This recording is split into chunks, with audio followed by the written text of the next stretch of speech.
Hey friends, Carl here again with another edition of Calm Survival. And today we're going to look at shapes and some uses and some different naming conventions.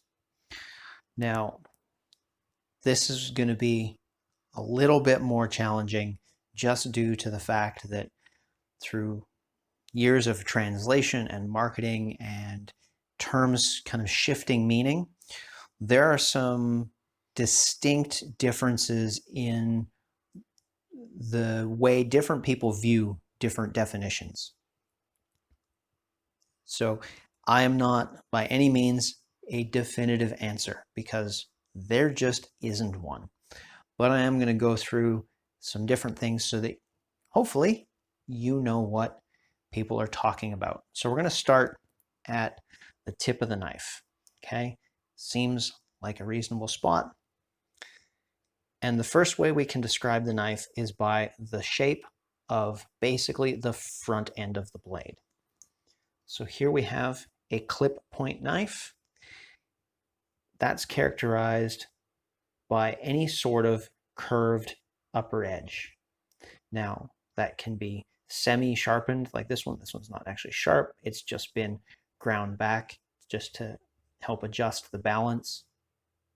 Doesn't necessarily have to be, but they can be. Then we have a drop point where the tip is simply dropped below the edge of the spine.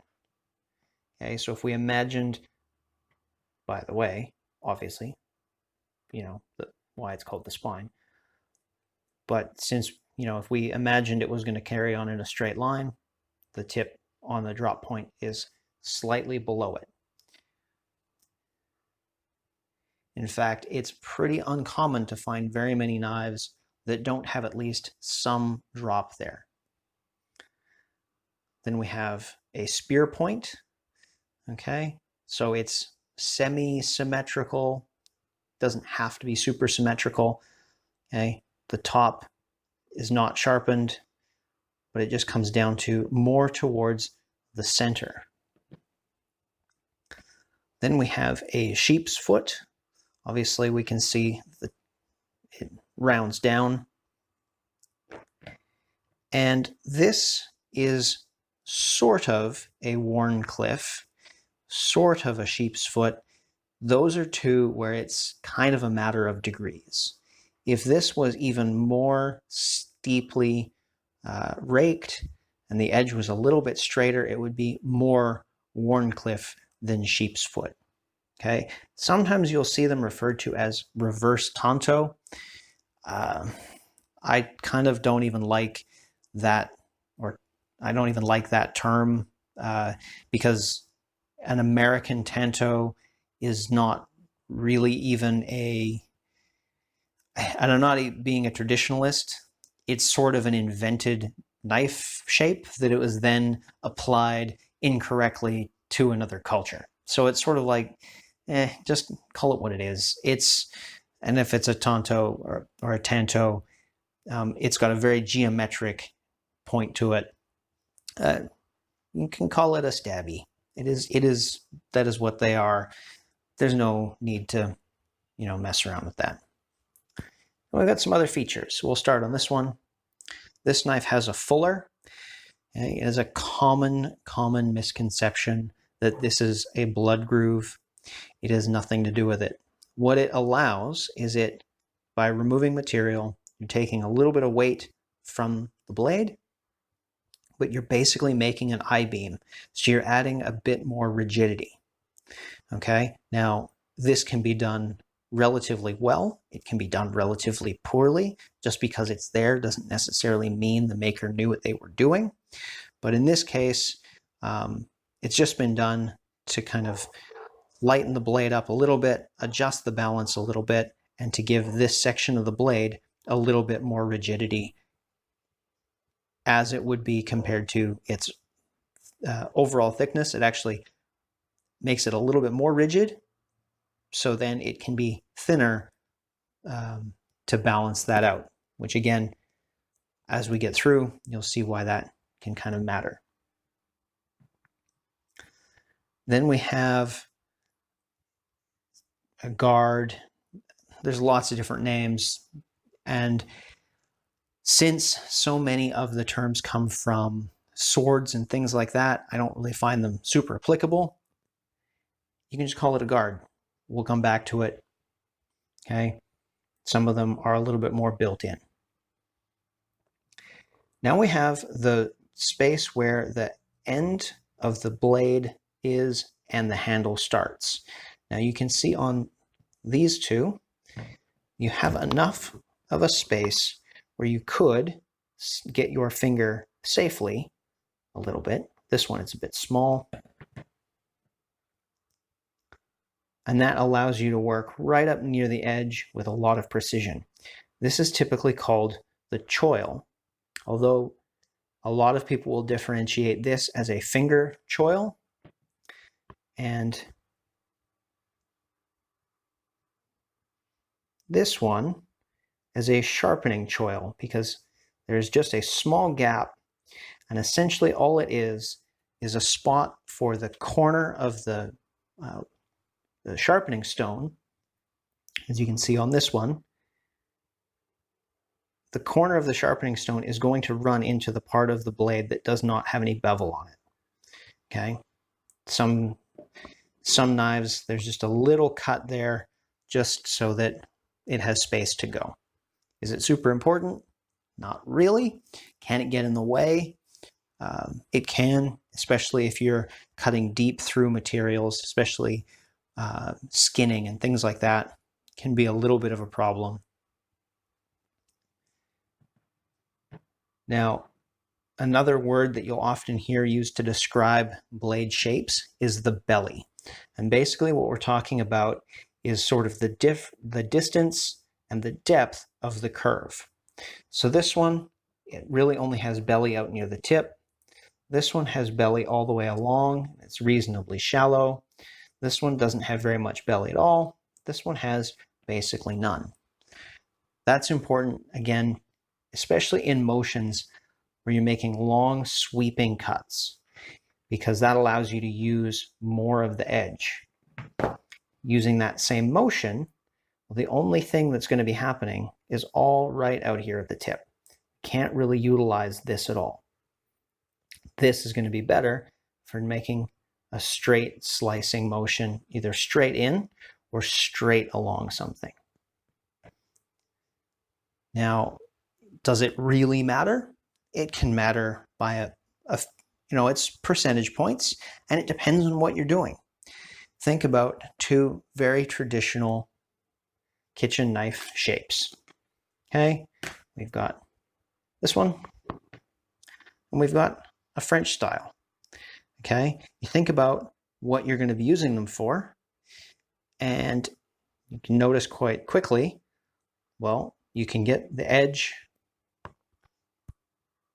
right down to a cutting board with the handle out of the way. You can do that with both, because mostly what you're doing with a kitchen knife is doing a lot of chopping and a lot of slicing against a surface. With an outdoor knife, you're doing a lot of other work that is not necessarily into a cutting board. This one is not going to cut onions very well, because if you see where your hands are going to be under the cutting board, it's not ideal. And that's just one of the things to keep in mind. Now, depending on the use case of the knife, maybe you're thinking, I don't want a nice sharp point out in the front. I do want this more rounded point. That's a fair call. And that just depends on, again, what are you planning on using the knife for? So, and these are by no means definitive or representative. There are many, many, many, many shapes. One of the important things to ask yourself is, does that shape make sense to how I am going to use the knife? Okay. You can pretty easily see from the shape of this one, it's pretty much just a chef's, Santoku style knife, minus most of the handle. So you can tell, you can get that nice little dicing action, but not going to do a lot of super heavy work with it. Most people, your knife experience is probably in the kitchen. So think about, how do you use your kitchen knife? And then what else are you going to do? Because remember, these still work, and you don't need to get super complicated. You don't have to make anything harder than it needs to be. I happen to climb higher up the enthusiast curve on this than some people would consider sane, and those people may have a fair call. Now, there's a couple of other things when it comes to outdoor knives that are going to be more common than in kitchen knives. Oh, look how tiny that one is. And that is serrations. Okay? Just like in your kitchen knife, like your bread knife, it's going to give you a longer cutting surface for a given distance. But ultimately, it's personal choice. This knife lives with my fishing stuff because it's specifically there to cut thin rope. It's really the only reason I've got it, because it happens to be a very rust resistant knife. Okay, so it's for my fishing line, it's for things like that. Other than that, I don't really like serrations. I would rather have all serrations or no serrations. Halfway just seems like a bad compromise. The other reason that I don't like serrations on most knives is if I am using the knife and I'm doing something, like some fine carving, I'm probably wanting my hands close together. Well, this is not the fine carving part of this knife, so now my hands have to be farther apart. I would much rather have my hands right close together and use the part of the blade so that everything is nice and tight. That may, however, be just me. So that's some of the overall shapes of the blade. Then we can see we have some variation in shapes of handle. You can have pommels that are a bit shaped, for ergonomics, things like that. Basically, the bottom end, the butt end of the knife is the pommel. Technically, it should be distinct from the handle, but honestly, who really cares? One of the other things that you can look at that will give you a bit of an idea is if you draw an imaginary line through the center of the handle and continue it on towards the tip. Okay? That is going to give you some indications as to some of the uses for that knife and what it may or may not be good for. Okay? Particularly, a lot of times in outdoor type situations, people want to dig or drill a hole. And the closer the tip is to the center line, the easier that is going to be. Now, that's not always the case, because shape does matter in this case, because we almost have a little bit of a hook shape. It's not quite going to work out that well, even though this one is quite centered. But that is a consideration that you may want to take into account, and really is only going to, majorly come into play with knives that have either a much more sheep's foot edge or a very tall and not very dropped point. So this one, we can see that from the center line, the tip is actually quite a bit above center line on this one. Okay. Oddly enough, out of all of these, this one's the survival knife, and it breaks every one of the rules. but apparently the Swedes know what they're doing. So I'm not going to argue with them.